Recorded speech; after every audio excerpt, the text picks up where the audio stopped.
news from the east.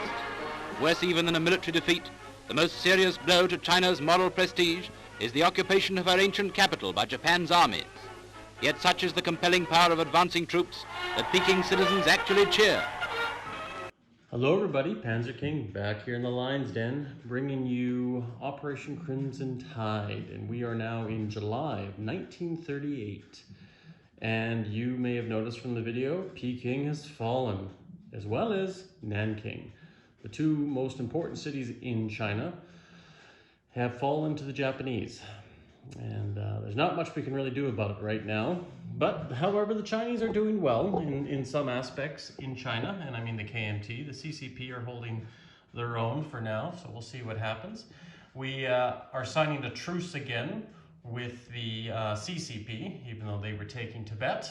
But that wasn't doing us any good. So they might as well have it because they need all their help they can with the Northern Army coming down into the mountains of northern China. So, little highlight for you there, but KMT is only one half of this story because we're also playing the Americans as well. And what we're going to be doing this turn is, well, we're going to be rolling for our tech, which we'll probably do right away. We are going to try to influence Mexico once again. We are going to save $1 and we're going to spend $3 to hopefully get bring an infantry down there to Brazil to help out the Brazilians fighting against those evil Argentinians. We're going to though finally upgrade a factory this turn. $6 to upgrade the factory here in good old San Francisco. So that's what we're going to be doing this turn. We do have one attack in China. It's not marked, but it is going to happen. And we have some buys. We're going to upgrade an infantry, but we'll do that once we get to that. But for now, oh yeah, and there is one attack down here in South America, and we'll get to that in a bit as well. But for now, let's have some fun and roll some tech rolls, shall we? And you can see the colors and the value and the number that we need. Well, look at that. Oh, Christ. Well, it's better than nothing. At least it's 50%.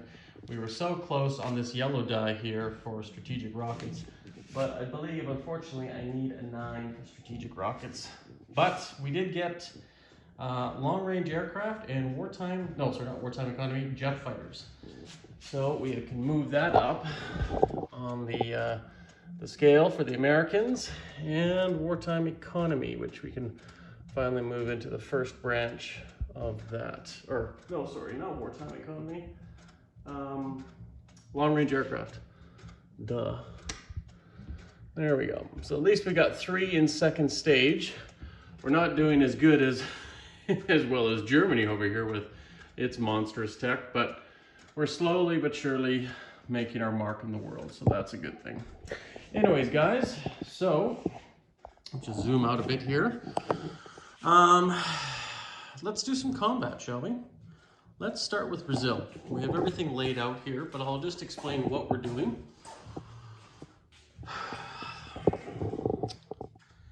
What we're going to be doing here for Brazil is we are going to take our Marine from Patagonia up into Gran Cachao against 3 Argentinian infantry. We're going to bring in a cavalry, 2 infantry, and an artillery, along with a fighter crossing the border.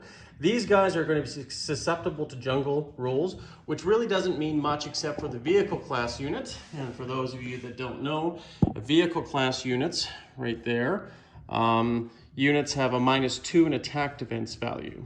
But aside from that, everything else is fine for infantry class units. Just your movement is impeded. And there is no river from Rondel to Randall that I can see in either of those areas.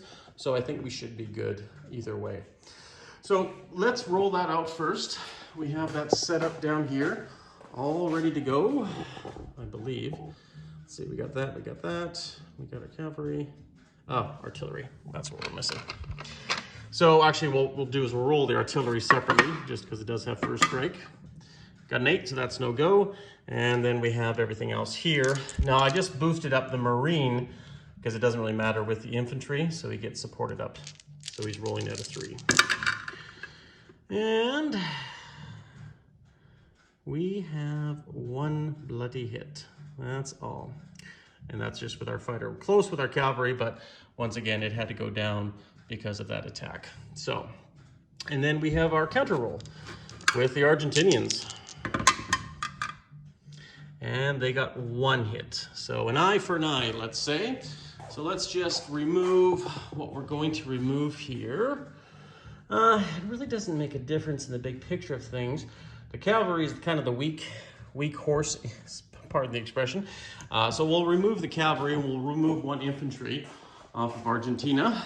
And we will keep on going. And we'll just bring artillery down here now and take our cavalry out. Actually, let's just roll them all together since we're all in it now. Let's see what happens. Okay, so we do have a hit with our fighter again because it attacks at a 6. We do have a hit with an artillery, which is at 3, which is all we need. I don't see any other hits. And he is missed on both of his returns because he's attacking at a 4. So that is good.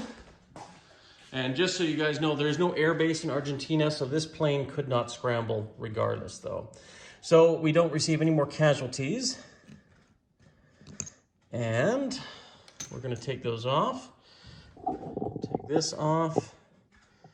And we're going to move Brazil Roundel down here. And the plane will fly back. Well, it could fly back really anywhere. But for now, it'll just fly back to Pampas. Actually, you know what? I'm just thinking here. No, I think, well, I could fly back to Patagonia. Let's see what happens there. You know what? That's what we'll do. We're going to fly to Patagonia. And our 2 infantry are going to be here. Our artillery is going to be here. And that's what we're going to have with that, encircling Buenos Aires currently right now. And let's see, that should be it down there. I'm going to roll my recruitment roll and do the Lend-Lease while I'm down here, just so we don't forget. Recruitment roll is going to be technically a 6 now, since there's 4 territories in Brazil and 2 in Argentina. And look at that, we got a 3, so that is great. We're going to get an infantry down there, and we also have a Lend-Lease of an infantry. So we are going to do that and send the Lend-Lease from the United States all the way down here into Patagonia, along with this infantry that was just recruited with the Patagonian rebels, I guess. So now there's 2 infantry and a fighter in Patagonia, 2 infantry, a artillery, and a marine in Gran Chacoa, and then our boats off the coast here. So that is it. Brazil is resolved. And what else do we have? Oh yes, let's roll for Mexico since we're in this side of the world. I don't think it really matters, but we're looking for a 3 or less. 7. Yes, that's about the gist of it. Let's just place our units with the, or basically place the factory, I do apologize, over in San Francisco just to complete basically the Americans' turn. And then we're going to go on to the KMT. Because I think we've done everything. The only thing that we have not done currently right now is do our end of turn random events for South America, which we will get to in short order. But for now, we are going to move this infantry here, which I'm just going to move a little bit closer so we can see. We're going to move this special new 1st Army infantry that was made in Shantung last turn, and we're going to retreat him back to Shenxi just to protect our opium trade, which is very, very important to us. We are going to take this infantry here, which we have 5 of them, And we're going to, sorry, I guess that was a non-combat move, but we are doing an attack move here. We're going to be taking 3 infantry in Shantung, and we're going to be moving 2 down here into Hunan to take this territory back for the KMT.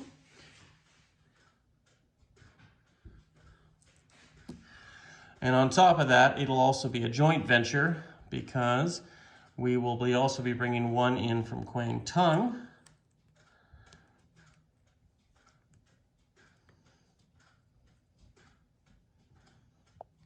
So there'll be 3 infantry taking back Hunan, but one of those infantry is going to be upgraded to, if we can see here, the 5th Army, because they just retook another territory. So good for them. Good for them. And we'll just chip this out. And that was our attack move. Simple and sweet. So now there's 3 infantry in each zone, 2 regular, 1 specialized, 3 up here in Shantung. We're going to upgrade this militia with that supply token that was given to us. And I might be doing things out of sequence, guys, but it really doesn't matter. It's a relatively simple turn. Just, it's easier for me.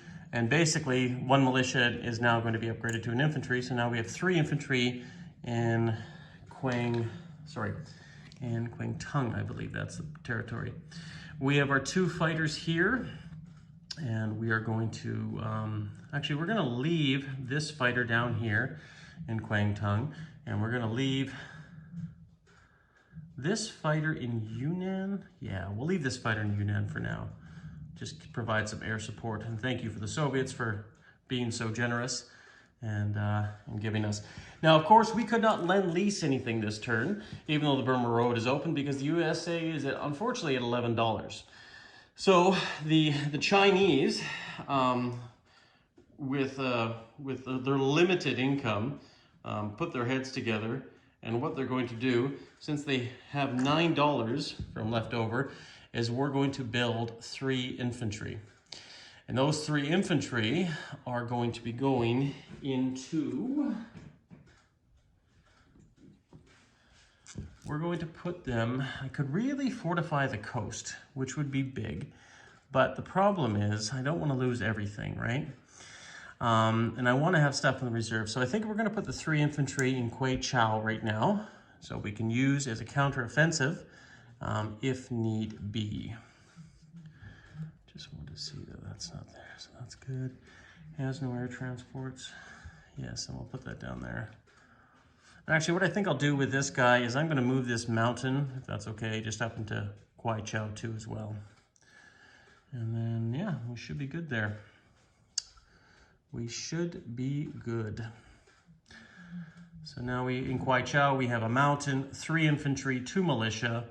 And once again, we have the same here on the coast. We have 3 infantry in Kwangtung, and 3 militia in Kwangtung, along with a cavalry and along with a fighter, the Soviet volunteer group. And yeah, I think that's it, guys. Now, as far as collect income phase, China should be at $8, if I'm not mistaken. And at $8, we also collect $1 from our opium and $1 because the Burma Road's open now. So we should be getting a grand total of $10 this turn. And we'll just do that, 3, 3, 3. And we'll put a $10 chip down. And that's it, guys. That's it. That's the USA KMT turn in a nutshell. And yeah, I'm proud of China. They're actually quite strong right now. We have been fortunate against Japan. And of course, Japan, moving into 1939, only has really, well, I shouldn't say only, but they do have a few colonies here. But that's it. They only got 1 in Hunan, or sorry, 1 in Peking, 1 in Suyan, and 1 in Nanking so far. So right now the KMT are doing fairly well, and same with the CCP.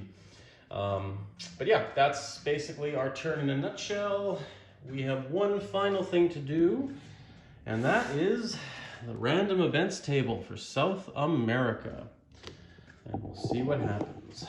We are looking for a 1 since we're the Allies, but honestly, anything will do. Oh, 3. Well, guess what that is, guys? That's a Soviet coup down there. And we'll just read it. A coup pushes one Latin American nation towards Soviet-style communism. Soviet-style expands into this nation such that they can spend up to 3 IPP on an influence. So, what nation is that going to be? I think we have to roll for that one, I do believe. And there are a few off the table, but we will have to see which one it is. Gosh, sorry about the glare, guys. But here are the numbers. Right now, as we know, Argentina is off the list. Peru and Ecuador are off the list, but Ecuador's not on there. And Brazil too, right? So basically, a 1, a 3, and a 10. If we roll those, we'll have to roll again. So let's check it out and see what goes on. We have a 12. Venezuela. Venezuela slides towards the Soviet camp. So congratulations to the Soviets. They have a Soviet coup there. Now I don't think it goes Soviet. I'll just look here. We'll put that down. But now they've become Soviets. Pro-Soviet, I guess you could say. And just double check here. Sorry guys, I'm just curious here, just because obviously I didn't want a Soviet coup. So yeah, so it just pushes one Latin American nation towards Soviet-style communism. It doesn't actually mean that they become Soviet. The Soviet influence expands this nation such that they can spend up to 3 IPP if they so wish next turn. And I don't know if Russia is going to, but if they do, they could hopefully possibly influence it with a die roll of 3 or less if they spend enough IPP to cover that. So anyways, guys, interesting fun facts right now. And hopefully you guys are enjoying this. Now head on over to Panzer King's channel, or not Panzer King, General Hand Grenade, and check out Germany's turn and what he has in store for us coming into 1939. Is he going to go to war? Is he going to go invade Switzerland, France? Is he going to, I don't know, invade Russia? We'll see. Take care, guys, and stay classy.